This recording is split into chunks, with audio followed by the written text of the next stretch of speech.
A gente vê que está tudo bem e que também deu tudo certo no Facebook. Pronto.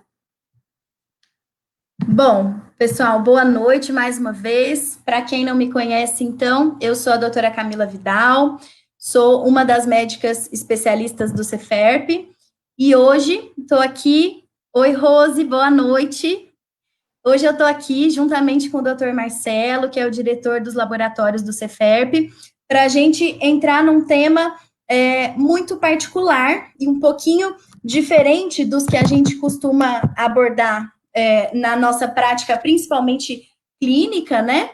Mas, sem dúvida nenhuma, um tema que também desperta bastante dúvidas, questionamentos, porque o laboratório, não porque o Marcelo está aqui, mas é um dos pilares mais importantes, né, para o sucesso de qualquer tratamento, né?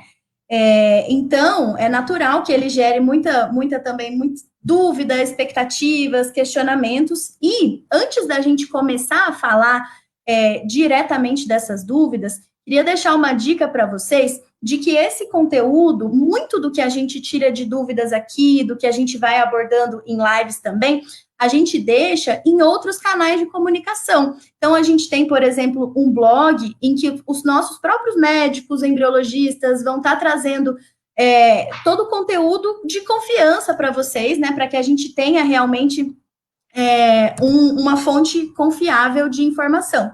Também no Facebook, temos alguns e-books, então isso tudo vai ajudando a gente a construir um pouquinho mais ali o conhecimento, né?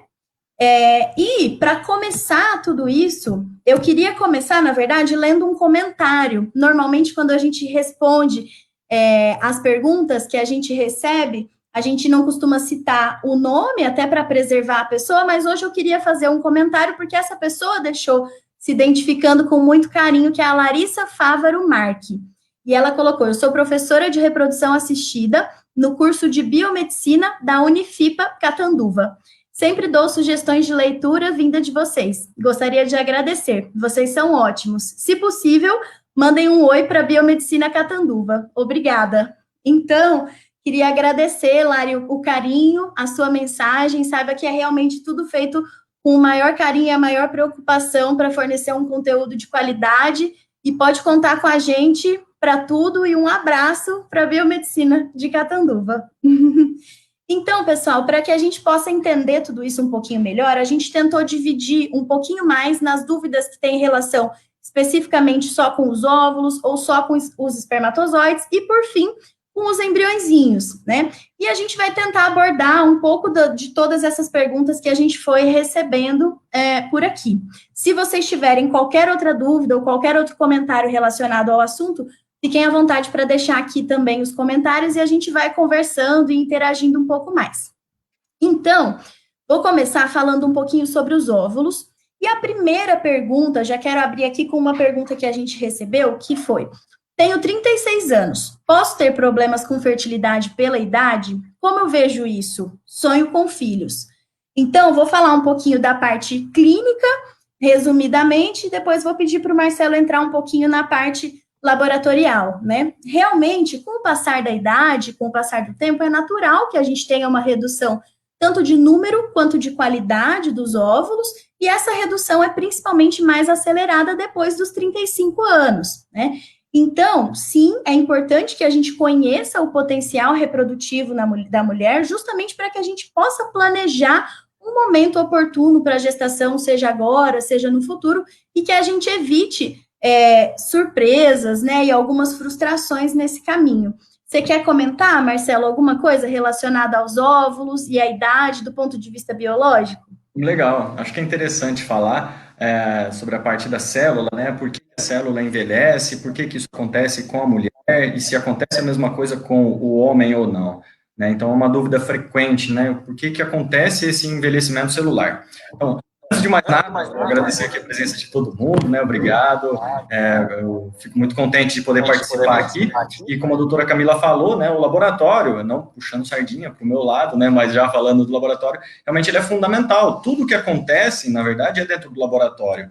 a gente lida com as pessoas do lado de fora, né? Então, o contato humano, ele acontece do lado de fora, mas dentro do laboratório tem sempre alguém ali trabalhando com as células, unindo os espermatozoides com os óvulos, cuidando do cultivo. É um local isolado, por isso que muitas de vocês não conhecem essa parte, né, da clínica. Quando a gente mostra a clínica, a gente mostra da porta, né? Então, vocês acabam vendo parte do que é o laboratório, mas realmente ele é fundamental. E sobre a questão do conteúdo também, gostaria de acrescentar que, além de todo esse conteúdo que a gente tem nas nossas, que a gente divulga em mídias sociais, que a gente tem no nosso blog, tem no YouTube, né, os vídeos, a gente tem também o nosso canal direto de acesso, que é o Abraça. Todos os pacientes do Cefep, eles recebem um número, né, específico para troca de mensagens e de dúvidas, e eu fico à disposição também através desse número se vocês tiverem dúvidas da parte laboratorial. Então, como embriologista, às vezes eu recebo algumas dúvidas específicas e eu estou à disposição, tá bom? Então, eu deixo aqui o canal aberto para a gente continuar a conversa e também, né, não só para pacientes, para pessoas que estão tentando engravidar, né, os casais, mas também para aqueles que têm interesse na área da saúde, né, como os cursos de biomedicina, como o comentário colocado aqui, a gente recebe muito também informação, muita pergunta, e isso é gratificante para a gente poder trocar. A gente tem uma experiência muito grande, né, na reprodução humana, então são mais de 15 anos de laboratório, então a gente consegue trazer, às vezes, um pouco da vivência que os próprios livros, inclusive, não trazem para quem está estudando. Mas vamos falar sobre os óvulos aqui, para não atrasar a live. O que eu queria falar? Então, o óvulo, ele, na verdade, é uma célula que ela é oriunda de células germinativas que já nascem com a mulher, né? Então, a mulher, desde bebezinha, desde o feto, ela tem células que... Está duplicando o meu áudio aqui um pouquinho, não sei o que está acontecendo. Ah, tá resolvido. Então, essas células, elas nascem com a mulher, e elas envelhecem com a mulher, né? Então, isso é uma questão biológica, e com o homem não é assim. Com o homem, a gente tem a renovação dos espermatozoides, a gente produz continuamente, então, as células são novas, né? E tem duas causas principais para esse envelhecimento celular, independente de ser óvulo ou não, mas no caso do óvulo, a gente tem o telômero, né? O telômero é uma parte do cromossomo, e eu vou tentar fazer algo aqui com vocês, de tentar mostrar uma imagem direto do celular. Vamos ver se dá certo. Eu vou virar a minha imagem aqui e vou também compartilhar a imagem para quem está no Facebook. Vamos ver se não atrasa muito a live, mas eu acredito que possa ser interessante para quem está observando. A gente tem várias imagens aí que podem ser mostradas. Então, vamos lá. Do Facebook eu já virei, e aqui a câmera... O que eu quero mostrar para vocês é isso aqui. Isso aqui é o cromossomo, tá? Então, a gente tem dentro das células vários cromossomos, e eles carregam toda a informação genética que constituem os seres humanos. No caso do óvulo, não, de qualquer célula, na verdade, a gente tem as pontas, né, que são os telômeros. E tem vários estudos que indicam que o envelhecimento celular se dá pela perda contínua dessas pontas, né, que são as protetoras de toda a parte genética que está constituída aqui dentro.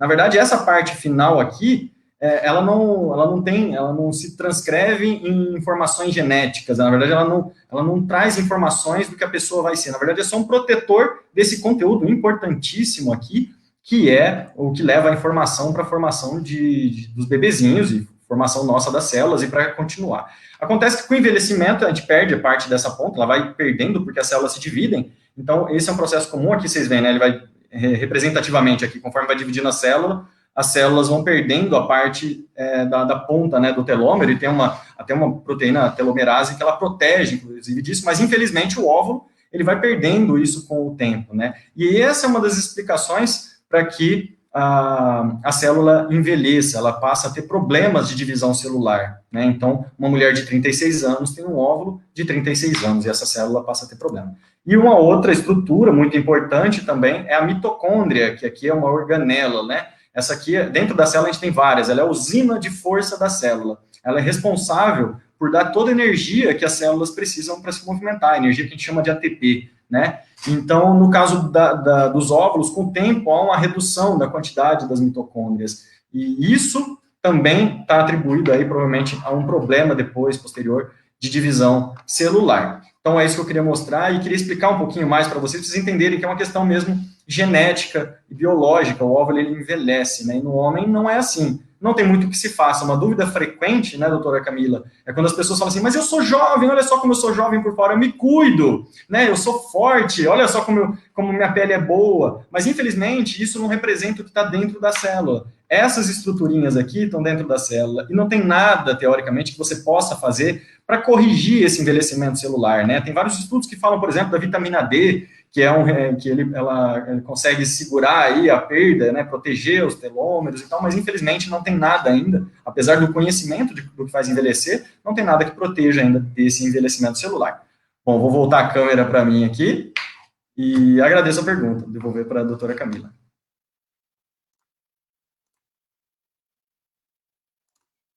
A gente procurar realmente um especialista, né, em reprodução, justamente para que a gente possa conhecer hoje o seu potencial reprodutivo e saber o quanto disso já ocorreu, né, essa perda aí que a gente viu agora em detalhes de qualidade dos óvulos e quais são as possibilidades para preservar a fertilidade caso você tenha desejo de maternidade nesse momento, né?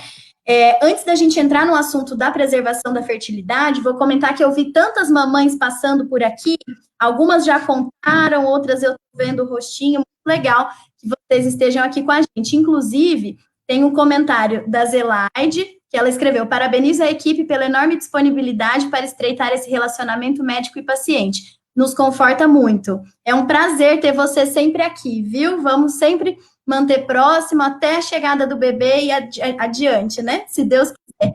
E também uma paciente contando, boa noite, obrigada pelas explicações. Sofri com isca, graças a Deus e ao Dr. Jorge, meu sonho se realizou. Muito bom, parabéns, Alessandra. E a gente recebeu aqui uma pergunta da Tayane, eu vou só introduzir o tema dos óvulos e a gente vai abordar esse assunto um pouquinho mais para frente. Falando, então, um pouquinho da preservação da fertilidade, o que a gente pode fazer nesse momento com relação à prevenção, né, dessa perda de qualidade? O mais discutido hoje em dia, pensando nas mulheres, é o congelamento dos óvulos, né? Então, como é que funciona isso, basicamente, do ponto de vista clínico? A gente precisa estimular os ovários dessa mulher, normalmente isso é feito com o uso de alguns hormônios, e qual é o nosso objetivo na estimulação? É fazer com que os folículos, que são as estruturinhas do ovário, que estão lá dentro guardando os óvulos, cresçam e, com isso, amadureçam esses óvulos lá dentro, até o momento que os folículos vão ter crescido o suficiente, normalmente ali próximos a 18, 20 milímetros, sinalizando que esses óvulos amadureceram e estariam preparados realmente para o momento da coleta. Normalmente, essa estimulação, ela dura uma média de uns 10 a 12 dias, e ela é bem tolerada, quase, a gente espera poucos efeitos colaterais que são facilmente contornados, né, com medidas e medicações normalmente via oral, tá? Falando só um pouquinho dessa estimulação, às vezes surge uma dúvida do ponto de vista clínico muito comum, que é da paciente falar, mas olha, se eu sou jovem, se o meu ovário tá tudo bem, se a minha reserva tá normal, e eu tô fazendo tudo isso só, entre aspas, para congelar os meus óvulos, por que eu também preciso passar por uma estimulação ovariana, já que tá tudo bem? E o que acontece é que quando a gente tem um ciclo espontâneo, o nosso ovário, ele vai selecionar um folículo para crescer e ovular naquele mês, né?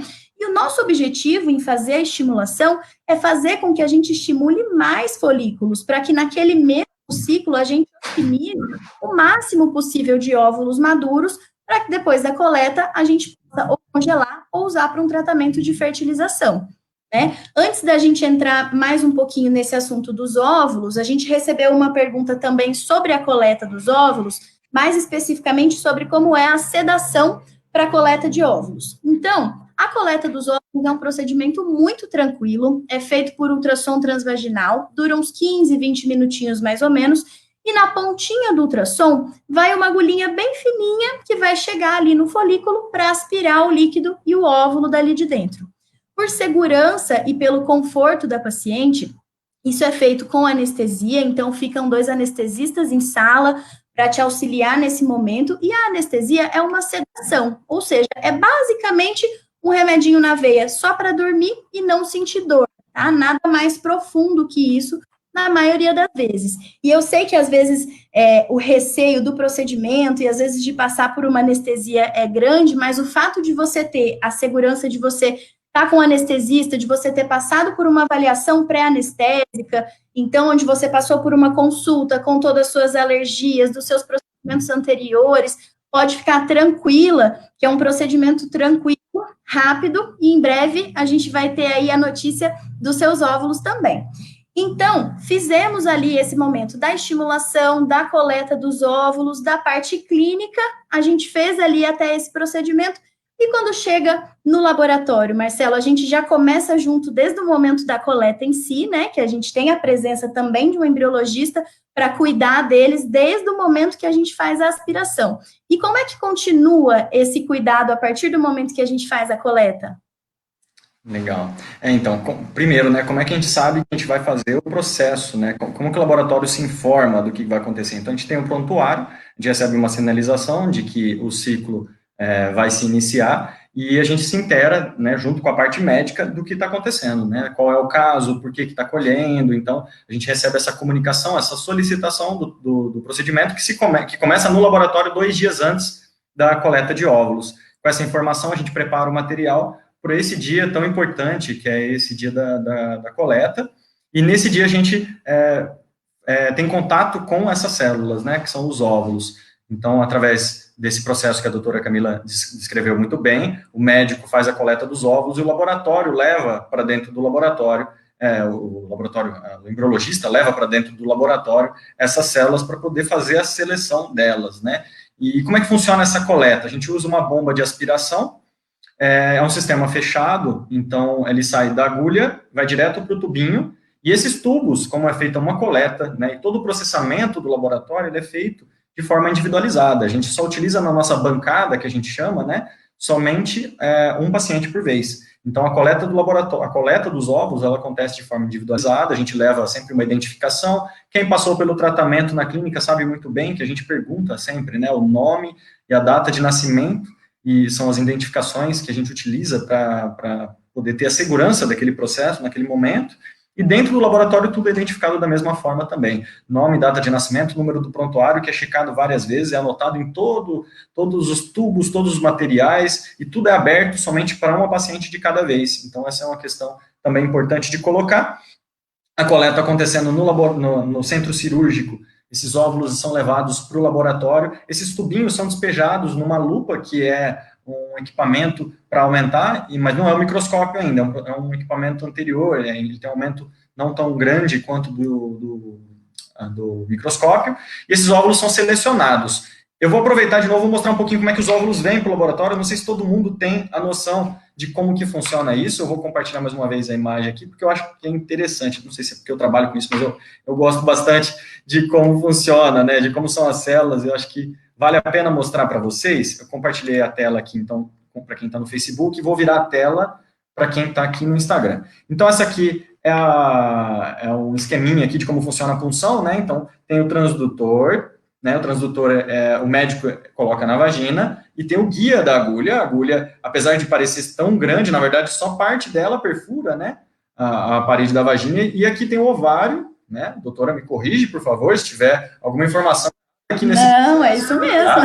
E aqui vocês estão vendo uma imagem ampliada aqui do ultrassom, né, então vocês veem o espaço vazio aqui, porque ele está cheio de líquido, que é o líquido folicular, onde a gente espera que dentro dessa parte aqui cada um tenha um óvulo, né? É isso que a gente espera. Então, ela é aspirado, um a um. O médico ele tem que ter uma habilidade muito grande para fazer esse processo, né? Porque é algo que tem uma certa invasão, né? Apesar de ser só uma agulhinha, né? Mas tem que entrar no local correto. E eu controlo, o embriologista controla através da bomba a sucção através do tubinho e cai dentro desse tubo aqui, né? Então, vem pelo caninho, cai dentro do tubo. Tudo isso aqui é material embriotestado, é material que passou por testes, né, de toxicidade embrionária. Então, por isso que, infelizmente, né, ou felizmente, na verdade, a gente utiliza grande parte dos materiais de forma importada, e isso acarreta num custo elevado, né?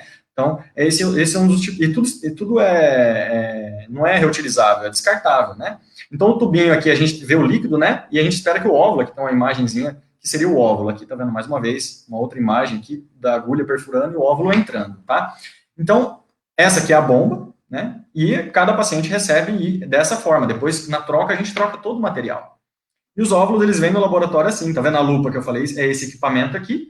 Então, daqui a gente joga na lupa, numa placa também, uma placa de Petri, acho que todos já devem ter visto, uma plaquinha como se fosse um pratinho, e o óvulo ele vem todo sujo, aqui a gente fala, né, que é um óvulo cabeludo, né? Você vê que ele tem muitas células do cúmulo, então a gente não consegue nem classificar o óvulo aqui, você consegue classificar só pelas células do cúmulo, mas não a classificação ocitária, né, se ele está maduro ou não. Então, nesse momento, até algumas pessoas podem até perguntar, né, na recuperação, mas quantos óvulos maduros eu tive? Infelizmente, nesse momento, a gente não tem como dar essa informação, porque tá vendo como a gente vê? Depois, mais para frente, eu vou falar um pouquinho, se a gente tiver oportunidade, da classificação ocitária. A gente precisa limpar isso aqui, tá? Na fertilização in vitro convencional, os espermatozoides, eles vêm aqui nessas células, eles começam a encostar, e eles degradam essas células aqui, até que um oportunista vai chegar na zona pelúcida aqui e vai fazer a conexão com o óvulo e potencialmente fertilizá-lo, né? Então, aquela história que a gente fala, que eu acho que é curioso, né? O primeiro a chegar, eu fui o primeiro a chegar no óvulo.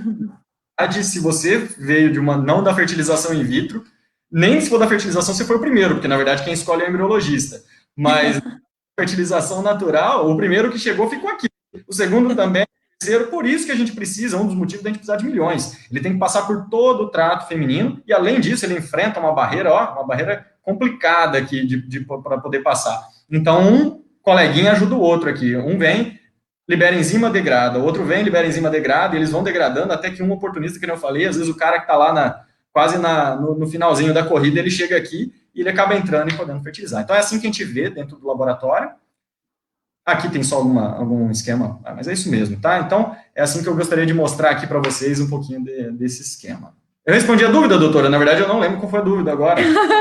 Não, foi perfeito, porque a nossa dúvida, você já até começou a responder a próxima, porque a nossa dúvida era como é que vai sendo o processo, né, da gente analisar desde o momento da aspiração até o momento que esses óvulos chegam no laboratório. E aí a próxima dúvida, que inclusive tem a ver com a dúvida da Tayane, que eu vou voltar, é justamente qualquer óvulo pode ser usado para o congelamento ou para um tratamento de fertilização? E a outra você já até respondeu, que era no microscópio, é possível saber quais os óvulos são preparados para o uso?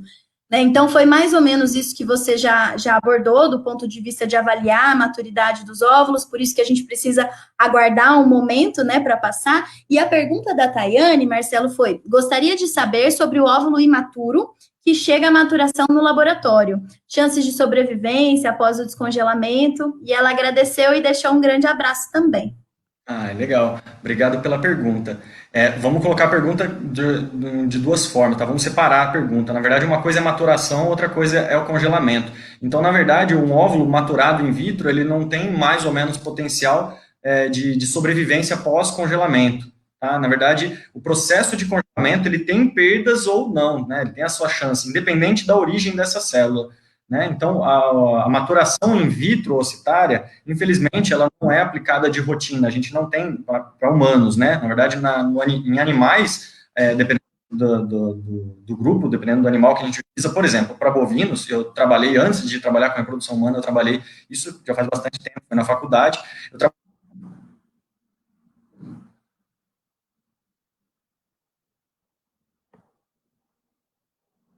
fazia maturação in vitro com taxas excelentes, né? Na verdade, grande parte, se não toda a fertilização in vitro de bovinos é feita dessa forma. Mas em humanos, infelizmente, o processo é outro, né? Outro animal, apesar de serem células semelhantes, mas a gente tem um processo diferente de maturação. A maturação ocorre dentro da mulher normalmente, a gente tem meios até para fazer maturação in vitro, mas não meios comerciais, ele tem uma resposta, infelizmente, não tão boa, né, do que o óvulo que vem maduro. Agora, como forma de resgate, que a gente chama, né, a gente acaba muitas vezes deixando o óvulo evoluir in vitro para maturação, né, para o estágio adequado que a gente precisa.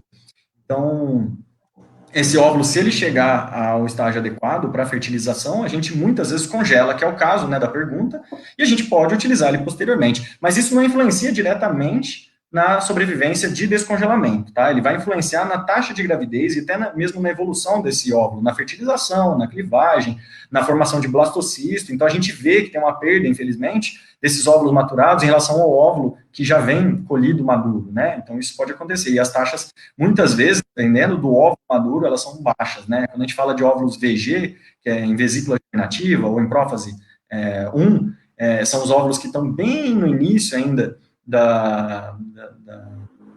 Não, ele ainda precisa passar por outros estágios, né, nesse processo, né, de celular. Então, ele, às vezes, precisa de um dia de maturação, até um pouco mais, e a gente vê depois que esse óvulo tem taxa, às vezes, de 4% de gravidez, e é muito pouco quando a gente fala de um óvulo M2, né, que é o óvulo maduro, que dependendo da situação, 50% de gravidez, então é uma diferença bem grande. Agora, sobre o congelamento, por que a gente tem perda, na verdade? Porque o óvulo é a maior célula do corpo humano. O que eu mostrei para vocês na imagem, né, na tela, a gente consegue ver a olho nu. É como se tivesse, ele é mais ou menos 10 vezes mais menor do que um pingo de caneta Bic. Se vocês pingarem no papel, vocês vão ver a pontinha. Tenta imaginar 10 vezes menor do que aquilo, ainda dá para ver. Então é o óvulo, é a única célula visível do corpo humano, né? Então ele tem muita água, é uma célula grande. E quando a gente congela, eu já falei algumas vezes, né? Quem acompanha as lives acho que já deve ter ouvido, é como se congelasse uma garrafinha no congelador, uma garrafinha de água. Ela acaba estourando, porque a água tem essa propriedade, né, própria de expansão quando se congela. E os cristais, eles acabam sendo formados e destrói as organelas, destrói, como eu falei, mitocôndrias, paredes, membranas, os cromossomos, e aí a gente perde. E veio a vitrificação como uma técnica que era antiga, mas que foi melhorada, e hoje permite com que a gente tenha taxas excelentes de congelamento e descongelamento dos óvulos. Então, graças a Deus a gente tem essa técnica, e hoje chega perto de 100% de sobrevivência. Então, independente da origem do óvulo, as taxas são excelentes de congelamento e descongelamento. Perfeito. Falamos então um pouquinho da coleta dos óvulos. Enquanto a gente estava aqui conversando, várias pessoas foram compartilhando que, olha, eu já passei por esse procedimento, estava com medo, mas foi muito tranquilo. A Alessandra comentou que teve 19 óvulos, engravidou de primeira. Então, muitas histórias boas também. E quem passou por esse momento, né, por toda essa preparação para a coleta, muitas vezes já recebeu também a orientação. Não pode usar perfume, não pode usar maquiagem, nada de creme hidratante com cheiro, né, muito forte, nem nenhum outro produto. E eu queria que, se você pudesse, eu sei que muito você já falou, mas para a gente explicar por quê, né, que tem todo esse controle desde o momento em que a gente entra no centro cirúrgico, e se isso é assim para quem é paciente, para quem é médico ali no centro cirúrgico, imagina para vocês que estão do lado de dentro, trabalhando, acho que o rigor ainda chega a ser até maior, né? Verdade. As células germinativas, o embriãozinho, ele é muito sensível, né, a várias variações ambientais e o cheiro, né, que a gente fala, e às vezes a gente nem consegue perceber.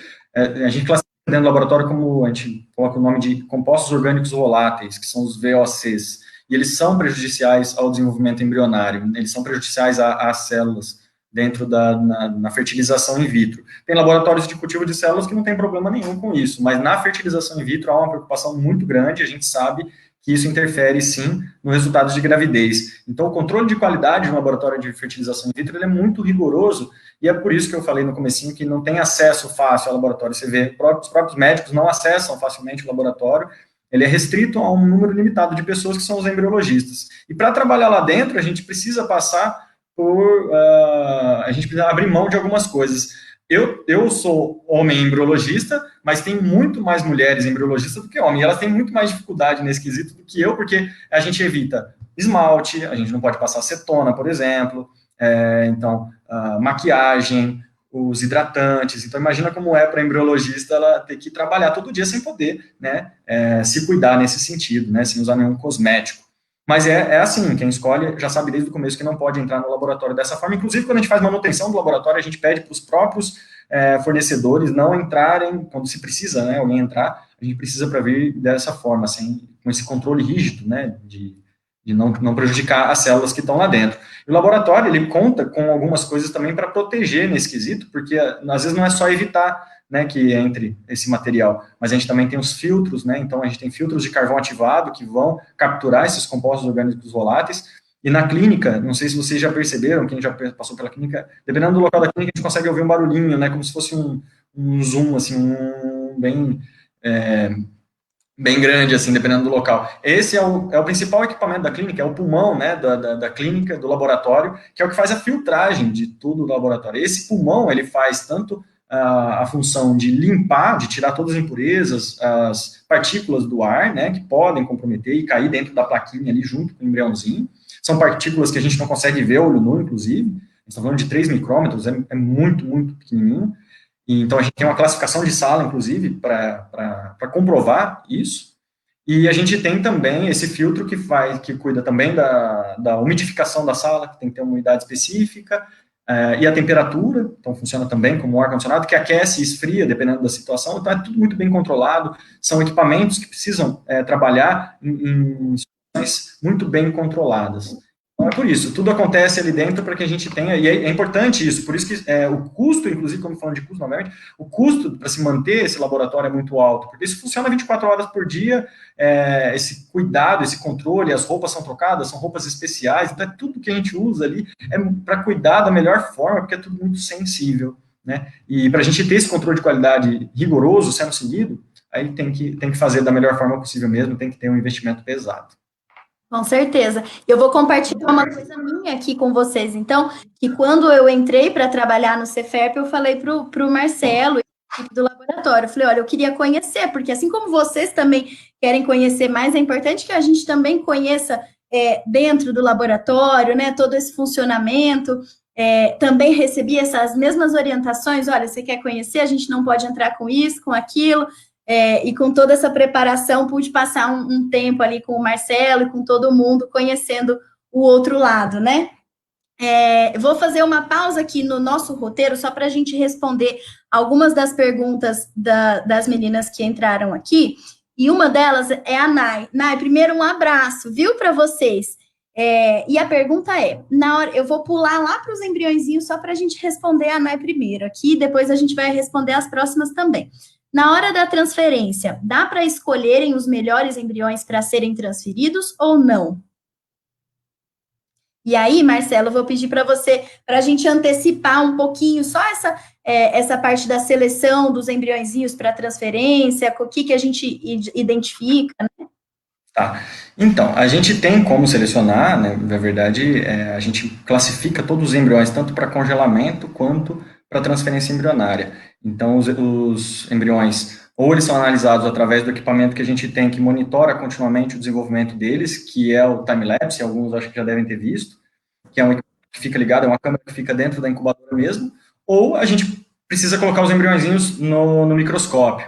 E aí a gente pode ali ter as características dos embriões e fazer a classificação dele. Como falando de classificação, o que é a classificação? Vamos falar um pouquinho do que é. A classificação embrionária ela é morfológica, a gente está olhando a parte de fora dessas células, então a gente consegue somente avaliar as condições que são vistas, né, por fora. Então ela a classificação embrionária ela não diz para a gente exatamente o que está dentro da célula, infelizmente. Então, na classificação D3, por exemplo, que é o terceiro dia de desenvolvimento embrionário, são 2 dias, principalmente, os mais críticos aí da classificação, que a gente chama, porque são os que vão determinar o momento da transferência. A gente pode, né, e a gente pode acompanhar, em alguns casos a gente deve acompanhar a cinética embrionária, o desenvolvimento dela ao longo das horas de desenvolvimento de cultivo, né, o que eu estou falando? A gente olha a fertilização, a gente olha o primeiro dia, o segundo, o terceiro, até o quinto, às vezes até o sétimo dia, dependendo do caso, mas o valor, a morfologia que mais nos interessa ainda hoje é do momento da transferência, da escolha desse embriãozinho, que é, como eu falei, então, do terceiro dia ou o quinto dia, que é embrião em D3, ou em estágio de clivagem, ou em blastocisto, que é o quinto dia, tá? Então, no terceiro dia, eu vou mostrar para vocês aqui, eu vou tentar mostrar, vamos ver se eu acho a imagem aqui que eu separei, dos embriõezinhos em terceiro dia, tá? Eu vou compartilhar novamente a imagem aqui com vocês,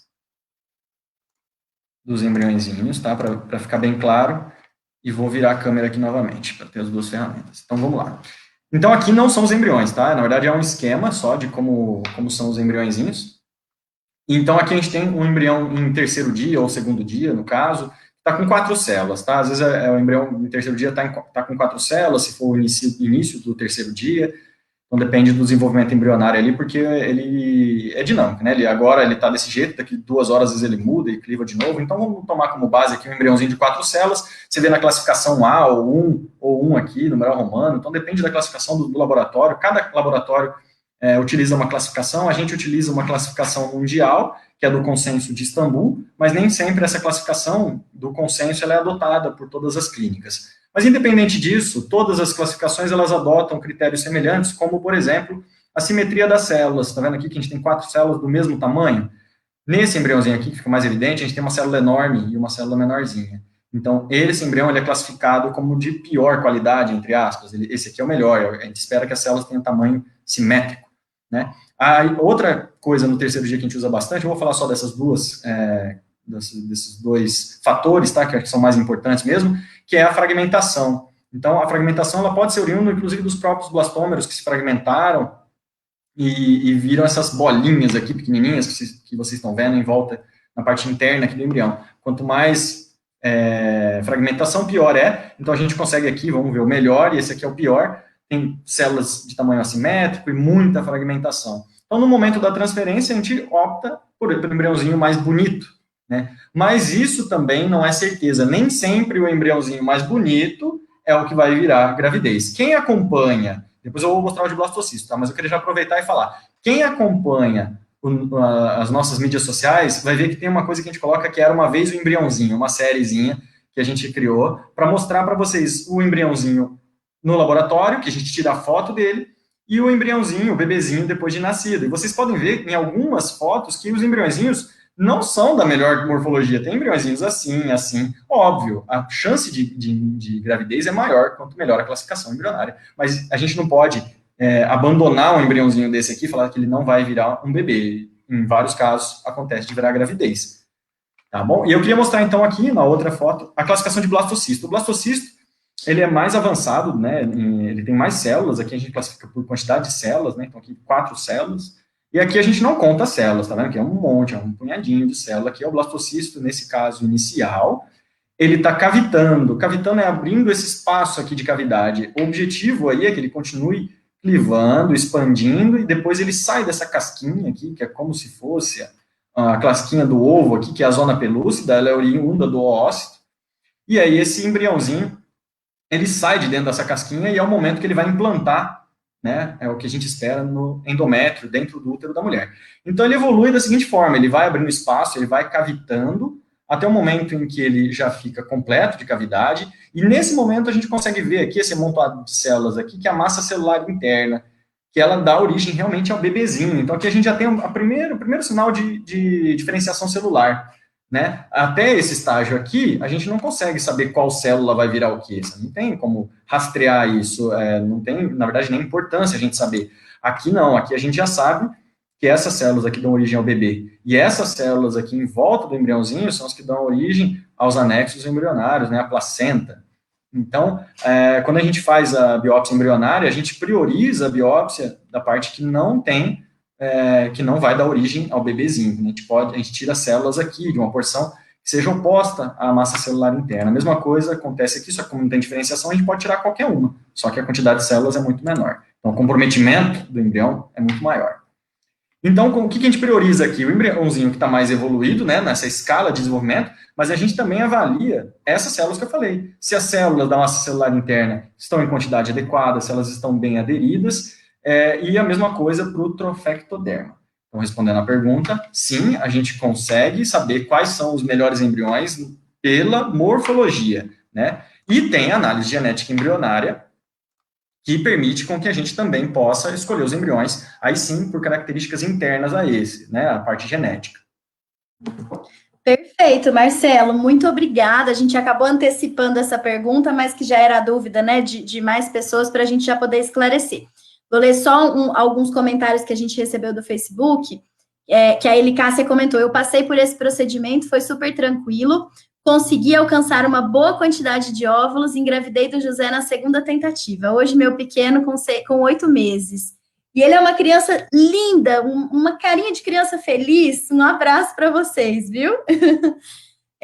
Voltando, então, para a gente encerrar aqui o assunto dos óvulos, falando um pouquinho também sobre o congelamento, o Marcelo já explicou muito bem, eles não têm um prazo de validade, né, Marcelo? Então, a gente pode manter eles congelados por tempo indeterminado, né?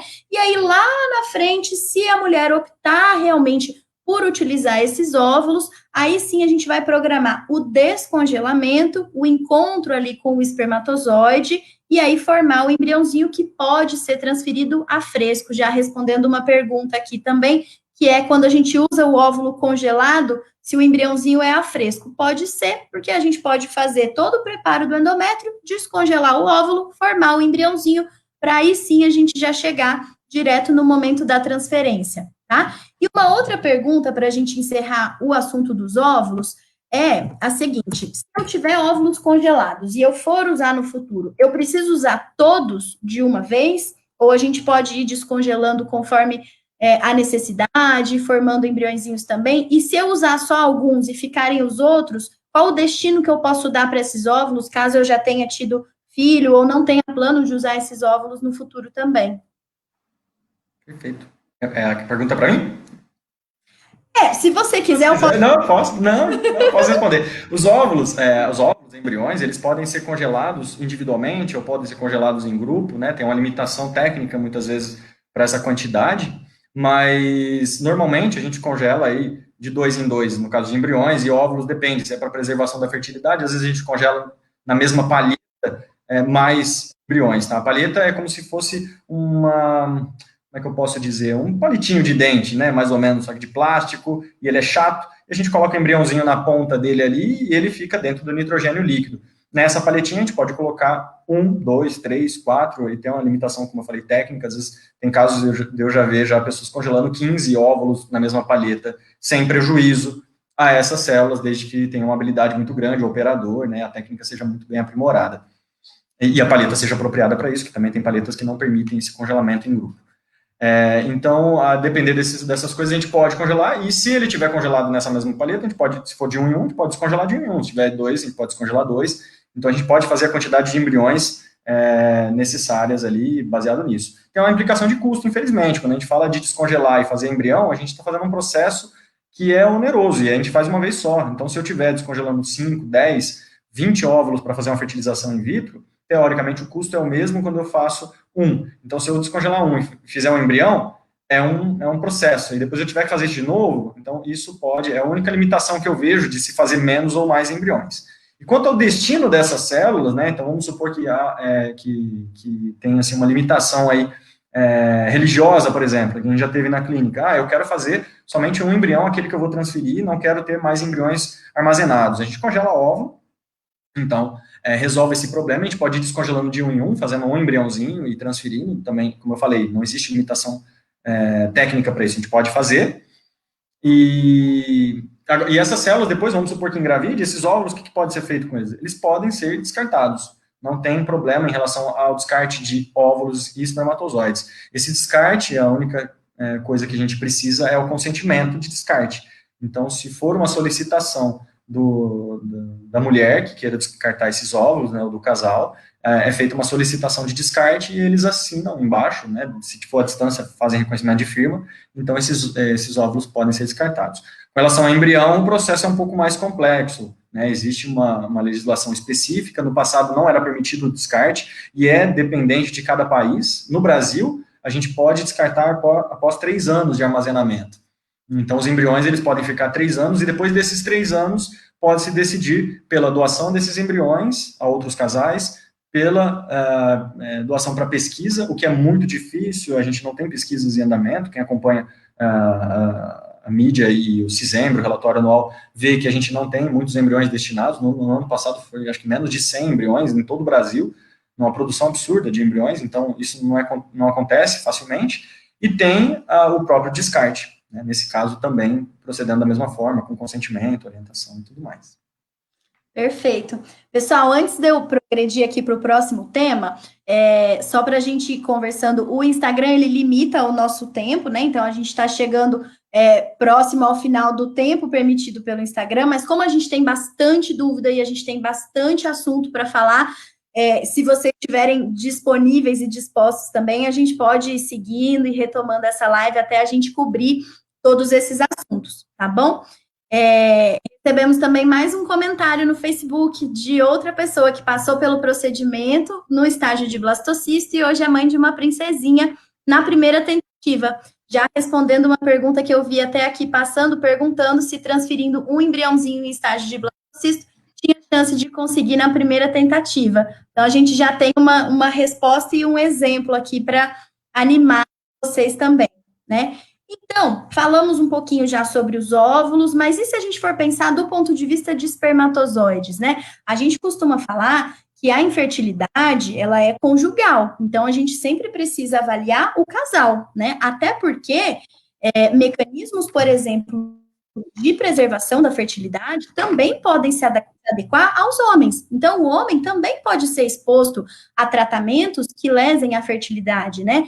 Enquanto para nós mulheres a nossa maior preocupação é a idade e o passar, né, do tempo e a perda ali da qualidade dos óvulos, essa idade ela também tem uma interferência ali no homem, mas o que acontece é que, como o homem está sempre produzindo novos espermatozoides, esse procedimento, essa produção de espermatozoides, ela é muito sensível a muitos fatores. Então, às vezes, variações de temperatura, exposição a algumas medicações, anabolizantes, algumas infecções, quimioterapia, também podem lesionar, né, o mecanismo ali da produção dos espermatozoides. E lembrando também que das causas de infertilidade, a gente tem aproximadamente 1/3 de causas relacionadas à mulher, 1/3 de relacionadas ao homem e o outro 1/3 relacionado ao casal. Ou seja, é de extrema importância que a gente tenha também uma boa avaliação do fator masculino, e para isso, um dos principais exames é realmente o exame do espermograma, né? E realmente é um exame que também para o lado dos homens traz um pouco de angústia, para às vezes até um certo desconforto para alguns, né? Quem já é nossa paciente e pôde participar das nossas lives fechadas do Cefep Abraça, ouviu a história que a gente viu agora do Saulo, né? E justamente ele usou uma frase que é muito verdadeira. Ele teve uma fertilidade contornada, né? Mas ele usou uma frase que ele falou: a gente ainda associa muito virilidade, potência a realmente fertilidade, quando na verdade isso não tem relação, né? A gente sabe que uma coisa é a gente avaliar a espermatogênese pelo exame, e a outra coisa é o desempenho sexual, e essas questões não estão necessariamente interligadas, né? Então, isso ajuda um pouco a gente ir quebrando esse tabu aí de falar um pouco mais de espermograma também, né? Então, queria comentar um pouquinho, queria que o Marcelo comentasse um pouquinho como é que é feita, então, essa interpretação do espermograma no laboratório, quais são os parâmetros que o laboratório avalia, quais as recomendações. Legal. Realmente, o espermograma, ele não tem a ver, isso é importante colocar, porque, infelizmente, na cabeça do homem, entende-se que ter espermatozoides tem a ver com a masculinidade, uma coisa, e não tem nada a ver mesmo. Então, isso tem que ser frisado constantemente, né, que o fato do homem ser infértil não tem nada a ver com o fato dele não ser viril, né? Então, no espermograma, o que a gente precisa achar, o principal é o espermatozoide. Mas, além do espermatozoide, a gente tem vários outros parâmetros avaliados, né? Então, a gente tem os parâmetros macroscópicos e os microscópicos, né? A gente tenta separar o exame mais ou menos dessa forma. Nos macroscópicos é o que a gente está vendo sem utilizar o equipamento. Então, a gente vê volume, a gente vê o pH, a gente vê a coloração, então são parâmetros que a gente olha ali conforme vai trabalhando com a amostra, né? E no microscópio, quando a gente coloca no contador de células, a gente vê a quantidade de espermatozoides, a gente vê a progressão deles. Então, são os dois principais parâmetros do espermograma. Se a gente tem espermatozoide e se eles estão se movimentando adequadamente. Se eles não estiverem se movimentando adequadamente, a gente pode olhar, por exemplo, para vitalidade. Então, quantos estão vivos, quantos estão mortos, né? Então, o espermograma, ele é fundamental na investigação do homem e na investigação do casal para saber se tem algum problema. Tem casos em que a gente tem uma concentração muito baixa que inviabiliza, por exemplo, muitas vezes a tentativa natural de engravidar. E a depender do espermograma pode ser determinada a estratégia de se fazer uma fertilização in vitro ou uma inseminação, ou mesmo continuar tentando engravidar naturalmente. Então, eu vou falar um pouquinho dos parâmetros. A gente tem como volume, por exemplo, o volume acima de 1,5 ml já está dentro da normalidade, né? Então, né, há uma preocupação da quantidade do volume seminal. Nossa, eu preciso ter muito no ejaculado, muito volume no ejaculado. E não tem nada a ver. Você vê que 1,5 ml é o normal, né? Então, é uma das coisas que também dá para a gente falar e citar às vezes, para tirar um pouco da cabeça do homem de que ele tem que ter um volume absurdo de sêmen para ser fértil. Não tem nada a ver com isso. E muitas vezes a gente tem um volume excessivo do sêmen que está associado a uma infecção, por exemplo. A A gente já pegou sêmen várias vezes, né? A gente pega sêmen, às vezes, com volume de 9 ml, 10 ml, e fala, nossa, ele é super fértil, não tem nada a ver. Na verdade, ele tem uma infecção ali, que as glândulas estão produzindo muita secreção, ela está tendo muito volume ali, mas não tem, não necessariamente está atribuído a uma quantidade de espermatozoides. Certo? Acho que é isso, né, doutor?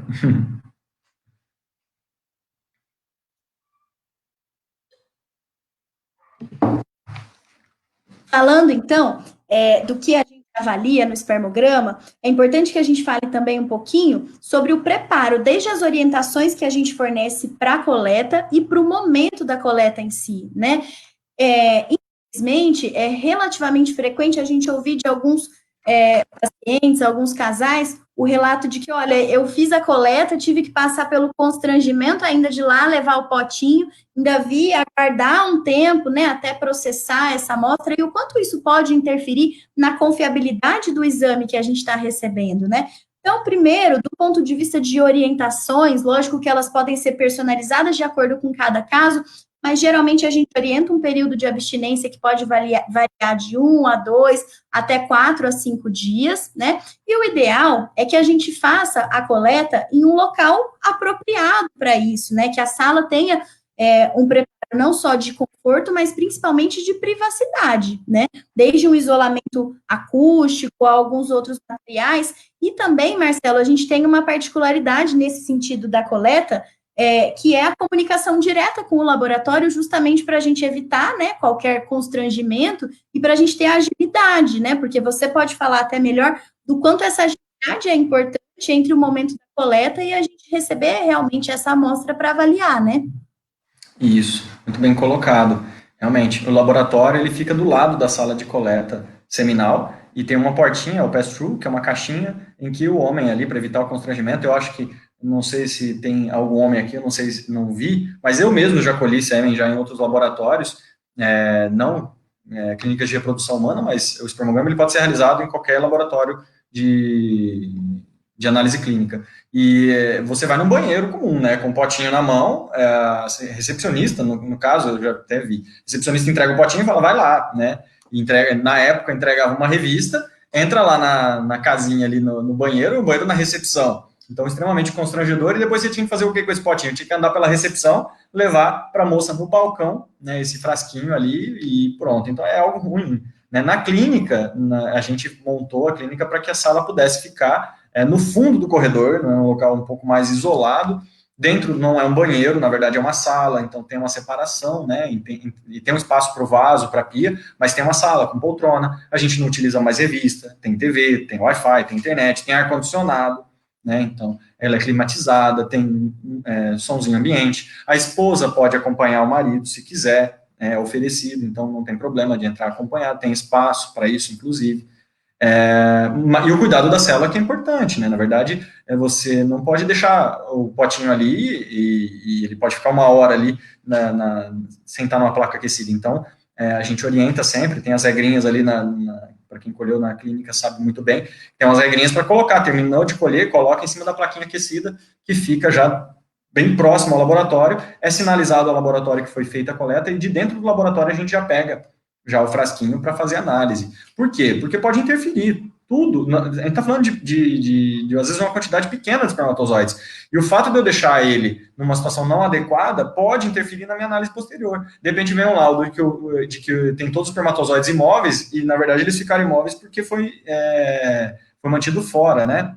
Então, tem que se ter um critério muito rígido para cuidado dessas células. O espermatozoide ele é extremamente resistente, na verdade, tá? É importante colocar, o espermatozoide ele é resistente, mas ainda assim, quando a gente está falando de um cenário em que você tem poucos, né, a gente já encontrou e várias vezes, 1, 2 espermatozoides móveis. E quanto que você precisa para fazer um embrião? Você precisa de um espermatozoide para um óvulo. Então, se você não for criterioso nesse ponto, você não vai poder dar a resposta necessária para o médico, por exemplo, tomar a decisão de se fazer uma investigação mais aprofundada ou já fazer um tratamento de fertilização in vitro. Exatamente. E daí já responde até a nossa próxima pergunta, que é se é possível a coleta em casa, né? Então, aí a gente orienta todos esses cuidados justamente por conta de todas essas questões, essas prevenções aí que você comentou também, né? Respondendo aqui, puxando agora para a parte clínica um pouquinho, a Karina perguntou, quando a motilidade está baixa, tem como fazer alguma coisa? Ok, a primeira coisa, a gente precisa de uma avaliação completa, né, de vocês, entender quais são os fatores que podem estar associados à alteração do espermograma, se a gente tem só essa alteração ou se a gente tem outras alterações também, tá? E na literatura são descritas algumas possibilidades, desde a gente discutir o uso de algumas vitaminas até algumas medicações hormonais que poderiam, teoricamente, tentar ali um efeito benéfico, né, na produção de espermatozoides, mas é preciso que a gente avalie realmente cada caso detalhadamente para que a gente possa avaliar a viabilidade de fazer ou não algum tratamento específico para essa situação, tá? E falando de parâmetro de espermograma, uma coisa muito interessante é a respeito da capacitação espermática, né, e da recuperação. O que significa essa parte importante, né, do espermograma, as repercussões que a gente pode ter com esse resultado também? Legal. A capacitação espermática, ou recuperação espermática, ela é realizada normalmente por laboratórios de fertilização in vitro, né? Laboratórios de clínicas de reprodução humana. Você não encontra normalmente essa avaliação em laboratórios de análise clínica, né? Ela é importante porque a gente consegue, através dela, na verdade, o que é, né? Na verdade, é um processo de preparo do sêmen para que a gente fique somente com aqueles melhores que a gente vai utilizar. Então, tem várias técnicas que podem ser utilizadas. Tem uma que é o SUNAP, que é o nadar para cima, tem uma que é percol, que é por gradiente, é como se fosse um filtro em que a gente deixa somente os melhores. Então, assim, são várias técnicas que podem ser utilizadas, depende, inclusive, da qualidade seminal, da origem desse sêmen também, desses espermatozoides, se foi de ejaculado, ou se foi de PESA, por exemplo, obtido através de técnicas complementares de obtenção de espermatozoide, como procedimentos cirúrgicos, então depende. Aí a capacitação, o que é? Na verdade, a seleção é o processo laboratorial para a seleção dos espermatozoides. Tá? Eu vou interromper um pouquinho a minha fala aqui, porque a gente está com 1 minuto e pouco para terminar, né, aqui, e eu queria ver com a doutora se a intenção é, na verdade, da gente continuar mesmo, a gente encerra essa e começa a outra, ou se a gente vai ter que finalizar. Na verdade, eu sugiro que a gente encerre essa e comece a outra, mas eu só ia mudar para outra para a gente responder algumas dúvidas aqui, principalmente dos embriõezinhos, só para a gente conseguir tirar as dúvidas do pessoal e abordar outros assuntos. Mas só para não ficar muito cansativo, a gente entra já direto depois na parte dos embriões aqui também. Então tá bom. Eu só vou finalizar, acho que dá tempo ainda de eu finalizar essa pergunta, a gente encerra e volta também. Então quem puder ficar, fiquem aí, a gente volta para responder mais algumas dúvidas, tá? Para não ficar perdido aí, a gente tem várias dúvidas ainda pendentes, né? Então, sobre essa questão da capacitação espermática, então ela é o preparo desses espermatozoides para utilizar ou não para um tratamento de fertilização in vitro. Então, para o médico, ele dá sinais se a gente pode, por exemplo, se a gente tem uma concentração muito alta de espermatozoides de boa classificação, que tem motilidade adequada, pode ser feita uma inseminação, por exemplo, ou pode ser feito uma ICSI, né? Vamos supor que pós-recuperado a gente tenha menos de 1 milhão de espermatozoides, a gente tenha 100 mil espermatozoides, então a gente não pode normalmente fazer uma inseminação, não é critério para fazer uma inseminação, mas sim uma fertilização in vitro. Então, diz para o médico se tem muitos espermatozoides de qualidade para continuar tentando naturalmente, ou fazer uma inseminação, ou fazer uma fertilização in vitro. Perfeito. Bom, então, você quer encerrar essa ou você quer que a gente mude quando cair a gente volta? Vamos encerrar, né? Eu acho bom encerrar porque faltam 15 segundos. Então eu vou encerrar, pessoal. Daqui a pouco.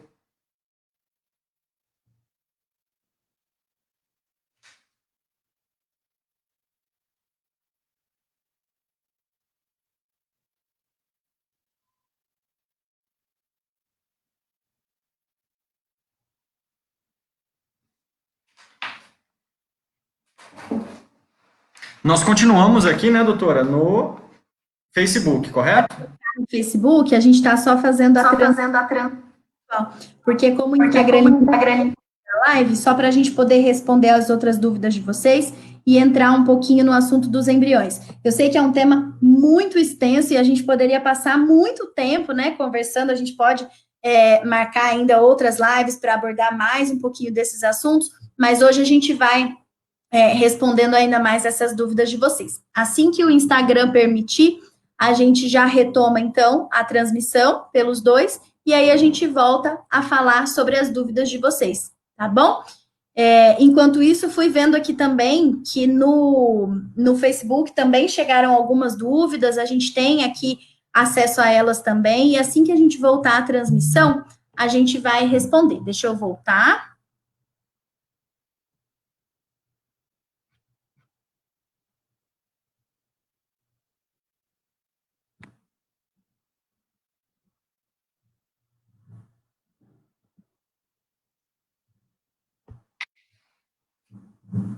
Lá no Facebook a gente continua. Estou só conectando, então, com o Instagram, esperando a doutora Camila entrar. Vamos lá. Maravilha. Pronto. Em breve teremos a doutora Camila para a gente continuar respondendo essas dúvidas de vocês. Pronto. Pessoal, então, a gente vai mudar um pouquinho agora o tema para falar um pouquinho sobre os embriõezinhos, para tirar as principais dúvidas de vocês, principalmente porque vocês estão aqui firmes e fortes com a gente esse tempo todo, né, acompanhando em frente, né? A primeira dúvida que a gente tinha recebido foi da Marcela, perguntando se mesmo com a FIV, com a fertilização in vitro, existe chance de gravidez anembrionária. Infelizmente existe, como o Dr. Marcelo colocou muito bem, quando a gente forma o embriãozinho e a gente analisa o embriãozinho no microscópio, lógico que isso traz para nós muitas informações ali de morfologia, mas a gente ainda não tem toda a informação necessária de potencial de desenvolvimento e de carga genética desse embriãozinho, né? Se a gente não fizer diretamente um estudo genético desse embriãozinho. Então, pode acontecer, mesmo em um tratamento de fertilização, da gente transferir o embriãozinho, desenvolver, começar ali o desenvolvimento das estruturas anexas à gestação, né, que é principalmente o saquinho gestacional, mas esse desenvolvimento cessar antes mesmo da gente visualizar o embrião propriamente dito. Eu sei que às vezes pode parecer até um pouco confuso, porque a gente passou por uma transferência de embrião e a gente evolui para uma gravidez anembrionada, né? É que, na verdade, a estruturinha que a gente chama de embriãozinho são várias células multipotentes, né, que vão continuar o processo de divisão justamente para formar tanto estruturas que vão virar a placenta e os anexos da gravidez, como o embriãozinho propriamente dito, tá? E outra dúvida que a gente tinha recebido a respeito dos embriõezinhos, e essa eu vou pedir para o Dr. Marcelo conversar um pouquinho mais sobre a gente também, é a respeito do assisted hatching, né? A Mari perguntou, o hatching é feito em todos os casos ou apenas em alguns casos específicos? Então, só para a gente contextualizar o que é e quando é que a gente opta por fazer, né? Eu acho legal falar o que é o hatching, né? Então, fica parecendo que o hatching é algo que a gente precisa fazer na parte laboratorial. Mas o hatching, ele nada mais é do que a própria eclosão do blastocisto. Eu falei um pouquinho na hora da morfologia, né? Que o blastocisto ele tem que sair de dentro da zona pelúcida. Então, eu vou pedir licença novamente para compartilhar a tela com vocês aqui, mostrar um videozinho de como acontece o hatching e já aproveitar e até falar de uma tecnologia que a gente tem, né? E que existe, né? Que é deixa eu virar a tela aqui, do time-lapse embrionário. Então, aqui é um vídeo de um time-lapse, esse aqui não é do laboratório, tá, gente? Eu peço desculpas de não ter puxado um do meu mesmo, mas vai dar para vocês acompanharem direitinho. Eu vou dar um play aqui, vocês vão ver o desenvolvimento embrionário, tá? Então, aqui é um embriãozinho fertilizado, essas são as estruturas que a gente utiliza para ver a fertilização, que são os pronúcleos. Depois ele entra em singamia, dividir uma vez, isso a gente está falando de muitas horas, tá? Depois ele continua a divisão, vocês conseguiram ver o pronúcleo de novo, lá, de uma célula vira mais duas, aqui já tem embrião de 4 células, tem um pequeno fragmento aqui, mas não é representativo, e ele vai clivando, né? Aqui já tem um embrião de 2, 4, 6, umas 8 células, é um embrião lindo, tá? Morfologicamente muito bonito. Então ele vai continuar clivando aqui, e vocês vão ver o hatching mais para o final, eu vou tentar dar uma pausa aqui no momento. Aqui ele já tem uma contagem, ó, virou mórula, ou seja, a gente já não consegue mais contar direito a célula, já não dá para contar. E ele começou a cavitar, então blastocisto estágio 1, cavitou mais um pouquinho, vai expandindo, olha como ele vai crescendo, olha que legal. E ali no meio a gente vê a massa celular interna, que é o que vai dar origem ao bebê. E tem o trofectodermo em volta, que dá origem à placenta. Ele vai expandindo. Isso aqui é um equipamento, gente, que fica dentro da incubadora, e ele monitora, é uma câmera, na verdade, que monitora e grava o desenvolvimento embrionário. Com ele, a gente tem lá na clínica, né, no laboratório, a gente consegue fazer a escolha dos embriões que tem a melhor cinética, o melhor desenvolvimento. E o hatching, ele acontece nesse momento, tá vendo? Ele vai expandindo e, opa, tá vendo que ele rompeu? Eu dei uma pausa aqui, porque ele força a zona como se fosse um pintinho querendo sair do ovo mesmo, né? Ele vai expandindo, expandindo, depois ele volta, ele expande de novo, até o momento da eclosão. Ó, expandiu de novo e ó, rompeu. Tem um momento aqui que dá para ver até a zona rompida. Não sei se vocês conseguiram pegar aqui, mas tá vendo que a zona ela fica toda murcha? Então é daqui que ele tem que sair. Essa é a casquinha que ele tem que sair. Isso acontece naturalmente. Todo mundo, eu estou olhando para a doutora Camila aqui, todo mundo, ela nasceu a partir desse momento. Se não tivesse acontecido esse processo natural do hatching, né, que é o rompimento dessa membrana, ela não teria nascido. Ó, saiu.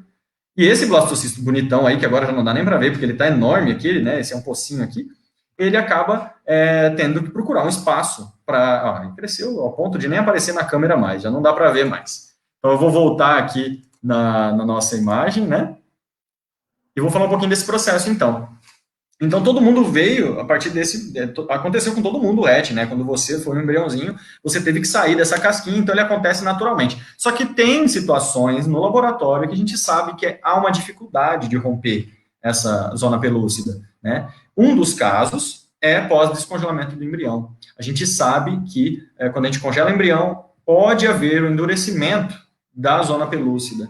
E aí a gente precisa fazer o hatching assistido, né? Por isso chama assisted hatching, que é um rompimento assistido da membrana, que pode ser feito de várias formas. Tem a enzima, tem o laser, tem o rompimento mecânico. O importante é que se rompa essa membrana para que facilite a saída desse embriãozinho, não seja um empecilho para que ele possa implantar no endométrio.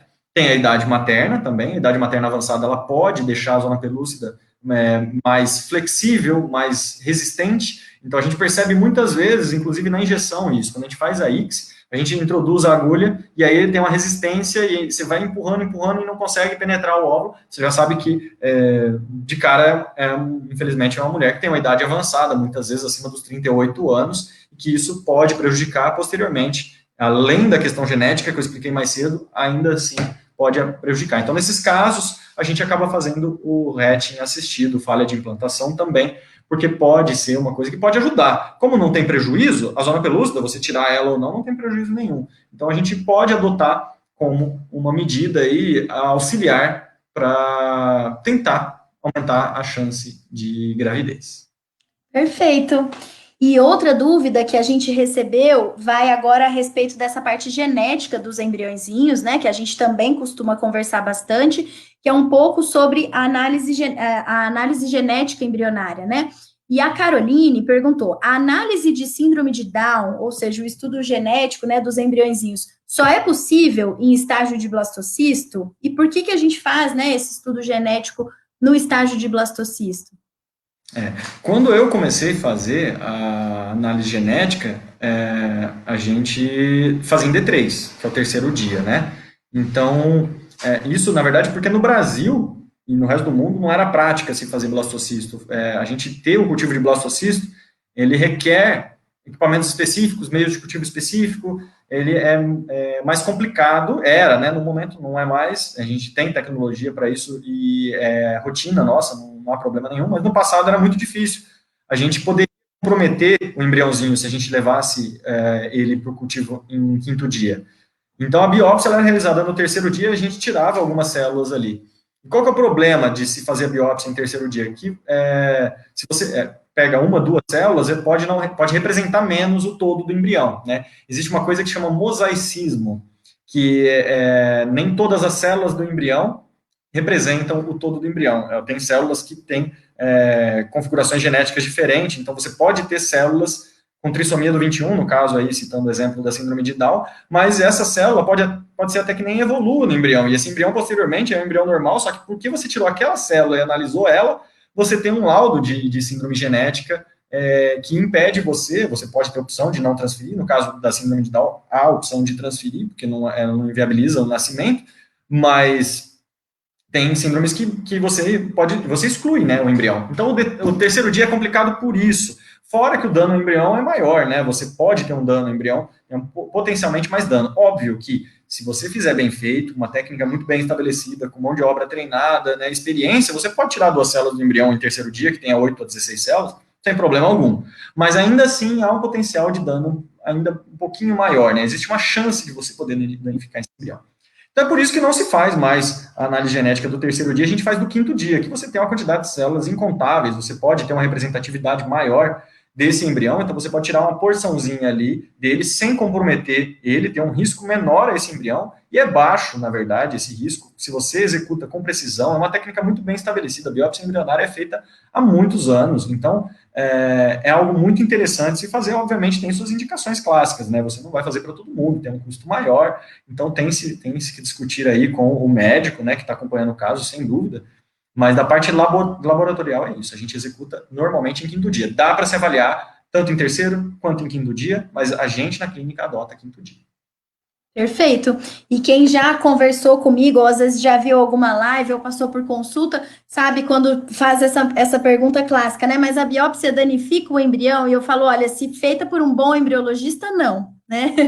Então, fica aqui o meu parabéns. Ela não falou que sou eu, ela falou se for por um bom embriologista. Espero que seja eu. E ainda falando dessa parte da genética dos embriõezinhos, a Carolina comentou aqui no Instagram.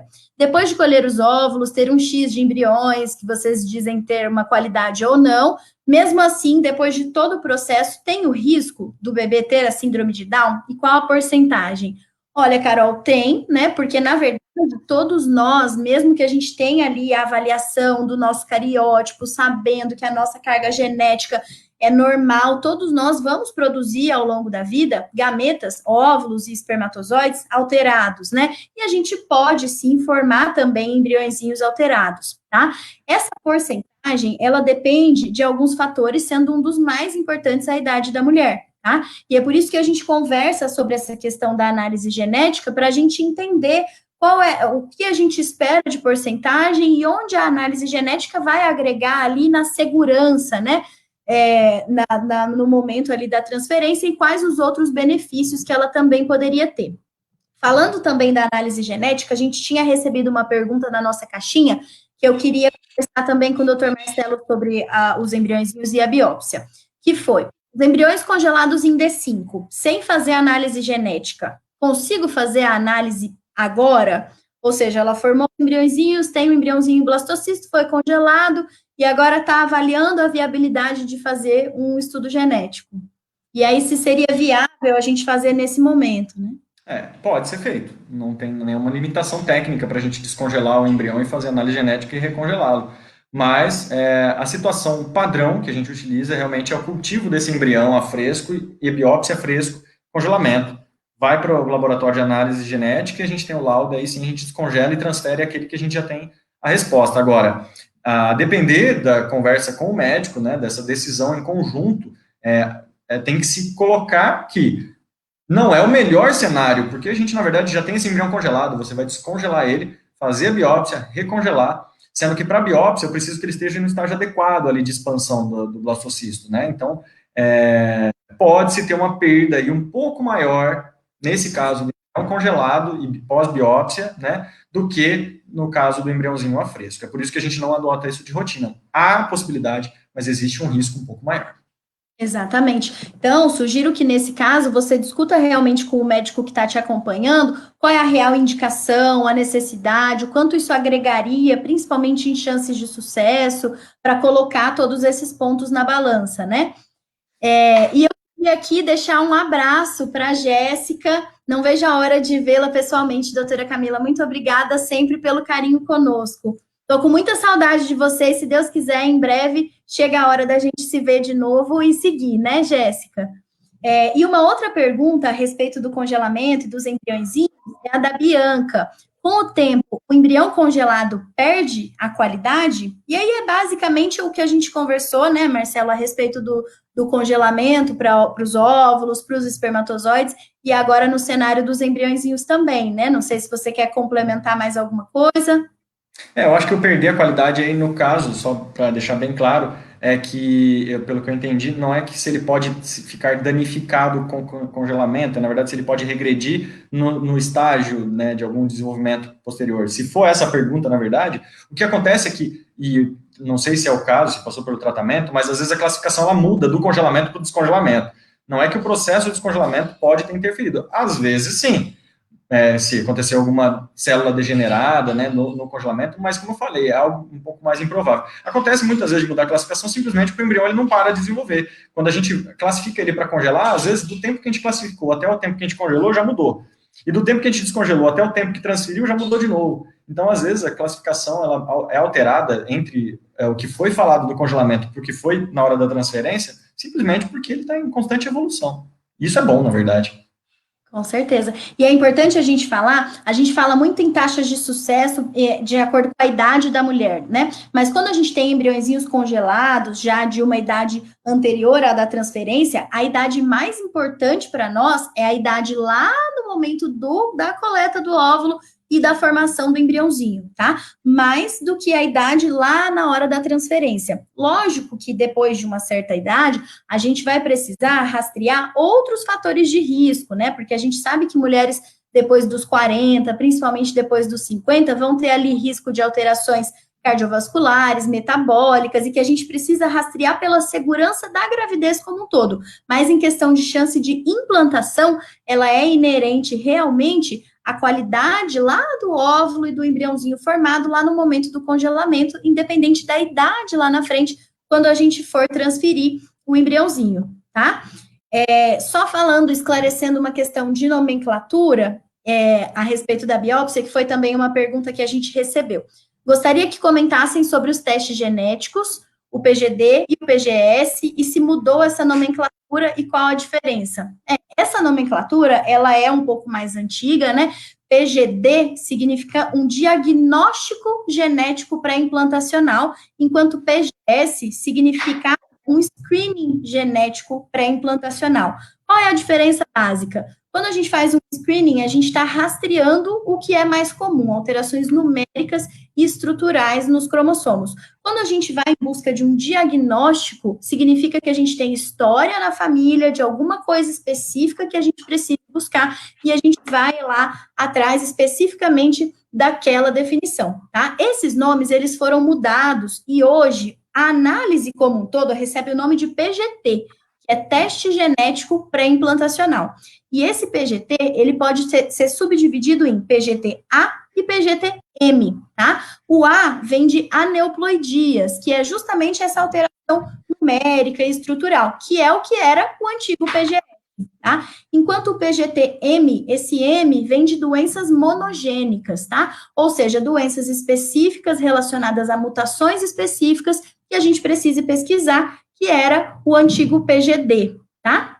Mais especificamente sobre isso a gente vai abordar em lives futuras também, então aguardem que em breve a gente divulga mais informação especificamente falando sobre os tipos de análise e como é que funciona basicamente cada uma delas, tá bom? Pessoal, a gente tem aqui várias ainda outras dúvidas, vários pontos que a gente tinha elencado, mas hoje imagino que seja, a gente já respondeu grande parte delas, né? Gostaríamos aqui de em um próximo momento também poder voltar a falar mais sobre esse tema que é muito interessante, sem sombra de dúvidas, dá para a gente conversar ainda muito mais, ter muito mais explicações. Foi muito prazeroso que a gente pudesse mostrar um pouquinho mais do lado de dentro, né, do laboratório para vocês, do outro lado dos tratamentos também. Marcelo, tá alguma coisa? E eu espero que a gente possa ter a oportunidade de continuar fazendo mais lives assim, que eu acho interessante. Dá para dar uma vivência diferente mesmo. Eu agradeço a oportunidade e agradeço a presença de todos que ficaram até agora. Perfeito. Muito obrigada a todas vocês que entraram na primeira, voltaram aqui com a gente. É fundamental toda essa interação e é por vocês que a gente está aqui para trazer todo esse conhecimento e o máximo de informações que a gente puder passar. Tá bom? Um grande abraço, uma boa noite e até a próxima. Abraço, boa noite.